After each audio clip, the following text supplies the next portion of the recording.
Ist zwar sehr, sehr schön auf Reisen und man hat wahnsinnig viel Zeit, aber irgendwie fehlt einem doch dann auch die Familie und die Freunde und so das ganze soziale Umfeld, was man sonst hat.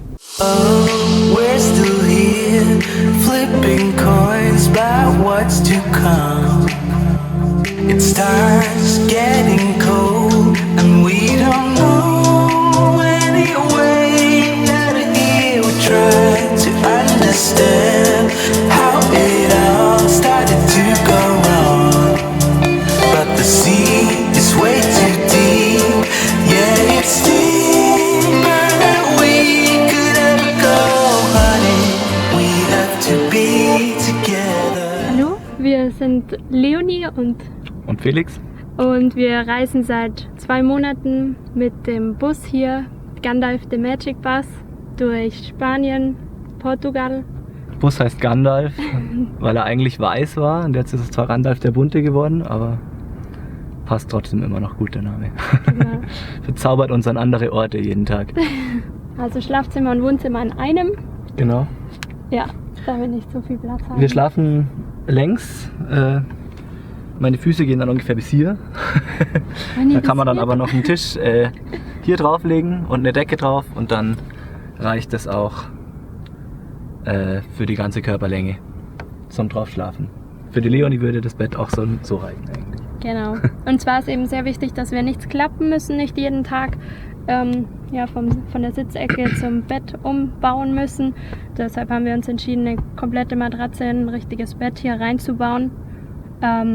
Davor war so eine Rückbank drin, die man vielleicht von VW-Bussen kennt, die man Genau. umklappen kann. Die haben wir rausgebaut. Aber die müsste man eben jeden Morgen hin und her klappen. Wenn jetzt einer mal länger schläft und man will trotzdem schon Kaffee machen oder so, dann Aber fanden Das wir ist das so jetzt angenehmer. wichtiger, auch wenn Ja. der Platz natürlich jetzt für viele andere nicht ideal genutzt wäre, aber uns war das jetzt wichtiger so. Wir haben hier Essen, so, also hier ist unsere Obst- und Gemüsekiste. Das ist eigentlich alles Essen, das Wichtigste. Genau, da ist Müsli und so drin, hier ist Getreide und da sind so Konserven und Vorräte noch. Unsere kleine Und Kühlbox. Hier haben wir eine Kühlbox, kann man einfach rausziehen und dann aufmachen, kommt man auch ganz gut ran. Die läuft über die Solarplatte oben.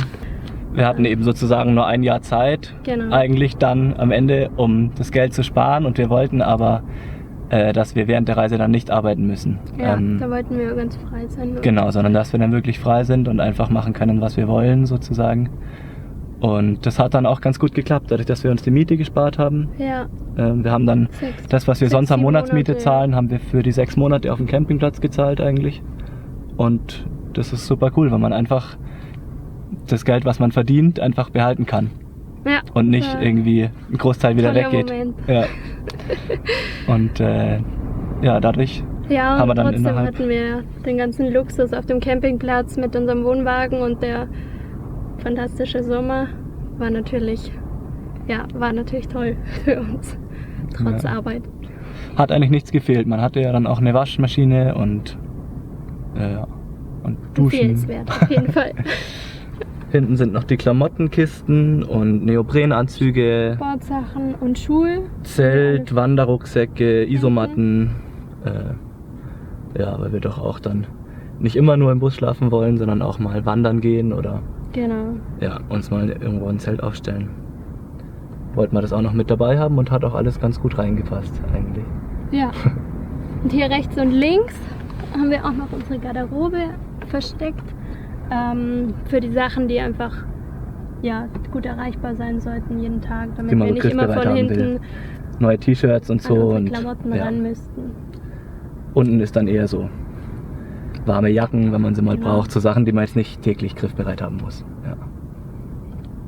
Und genau, über unserer Garderobe, unsere wichtigste Ecke eigentlich hier Ja. im Wohnzimmer, unser Bücherregal.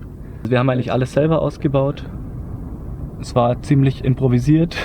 Genau. Wir wollten es zuerst ein bisschen besser planen und haben dann doch einfach hier was hingebaut und da was hingebaut. Und angefangen hat es mit den Küchenblöcken. Dann haben wir festgestellt, diese Klappbank wollen wir doch nicht. Dann haben wir die Rückbank Ja, rausgebaut und stattdessen das Bett reingebaut. Dann dachten wir uns, Bücherregal wäre noch gut. Dann kam das hier dazu. Also das war dann am Ende doch überhaupt nicht geplant, sondern ziemlich durcheinander.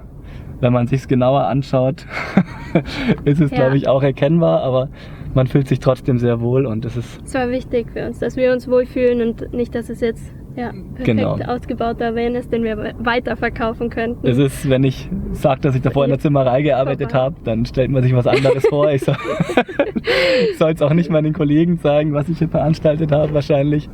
Es ist nicht sehr professionell ausgebaut, aber es ist sehr gemütlich und es hält alles. Und wir haben eigentlich alles, was wir uns vorgestellt haben, reingekriegt. Genau. Bei so wenig Platz. Bei so wenig Platz haben wir trotzdem alles reingekriegt, was wir wollten. Hält man es so ganz gut aus. Die Materialien habe ich teils aus meiner Arbeit mitnehmen dürfen, so kleinere Holzabfälle, die einfach übrig bleiben, die sonst Brennholz wären quasi, davon gab es genug.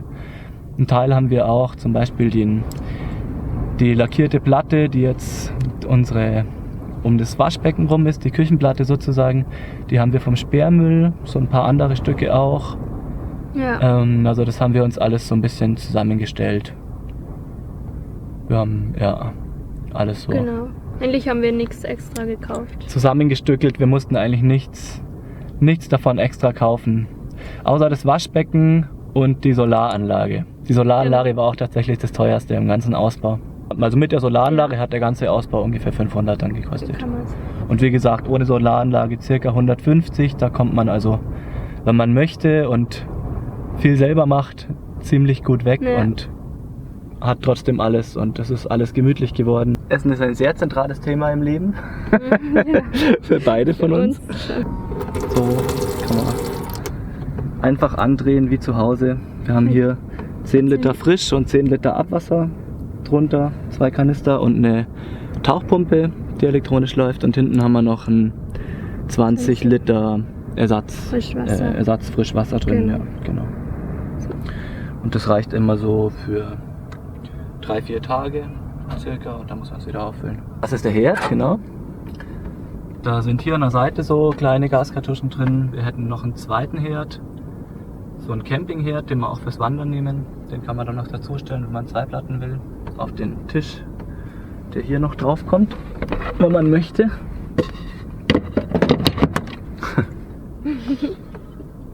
Und das ist auch die Bettverlängerung.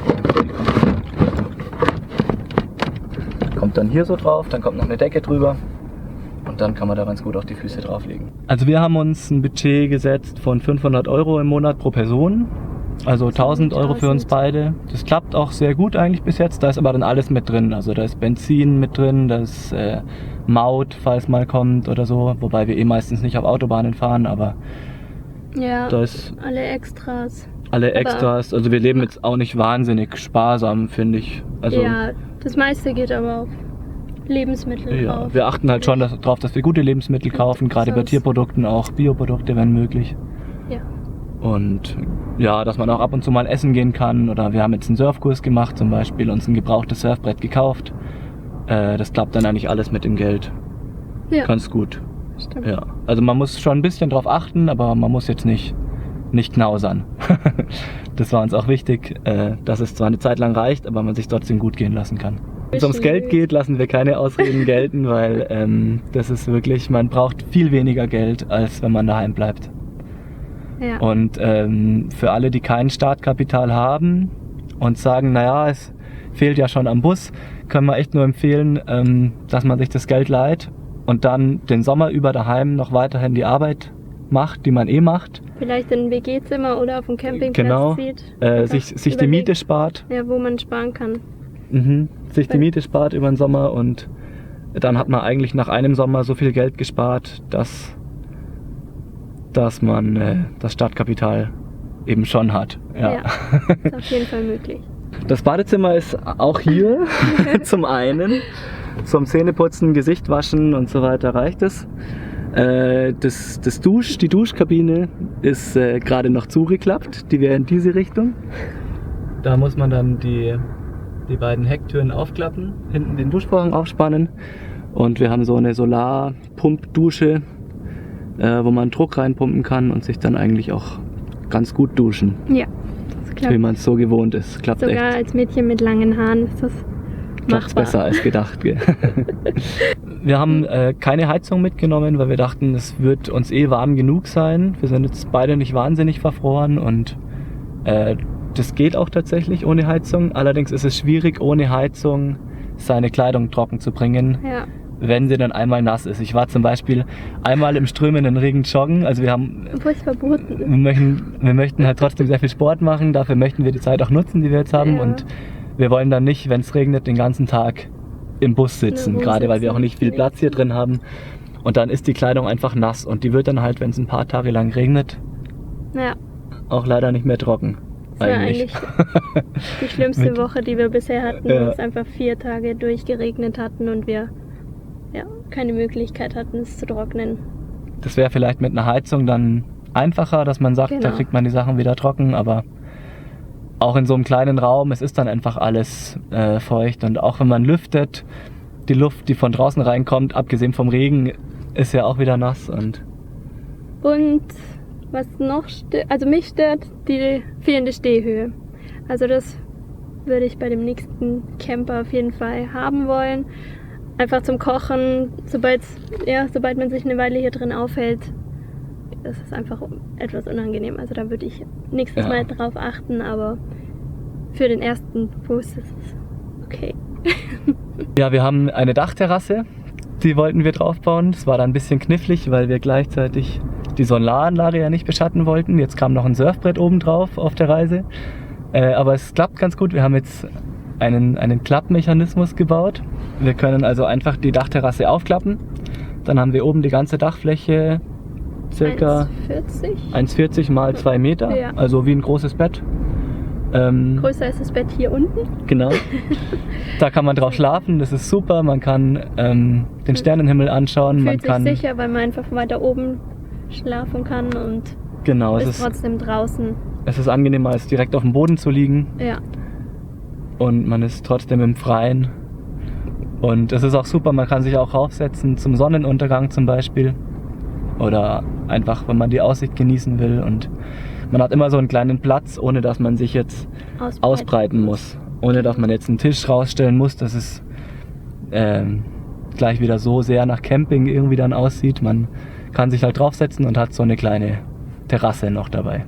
Wir sehen das nicht als langfristiges Lebensprojekt, jetzt im Bus zu wohnen, sondern eher als eine Auszeit, einfach mal 1-2 Jahre vielleicht. Und die wollten wir schon auch dafür nutzen, einfach ganz in Ruhe zu überlegen, was wir wirklich machen wollen. Genau. Dass man nicht nach 10 Jahren Arbeiten feststellt, jetzt habe ich irgendwas gearbeitet und eigentlich wollte ich doch was ganz anderes machen im Leben, sondern dass man wirklich bewusst sich zuerst Gedanken drüber macht, was man denn gerne im Leben machen möchte oder arbeiten möchte auch und das dann auch verfolgen kann. Genau, das war jetzt so an dem Punkt nach dem Studium und nach dem ersten Arbeitsjahr waren wir einfach so frei, dass wir gesagt haben, ja, jetzt haben wir noch keine Familie, jetzt sind wir wirklich noch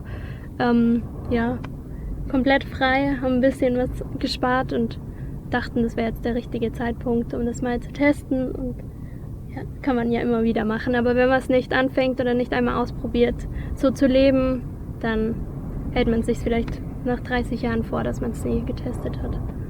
Das war uns wichtig, dass wir es jetzt gleich in die Tat umsetzen. Be together.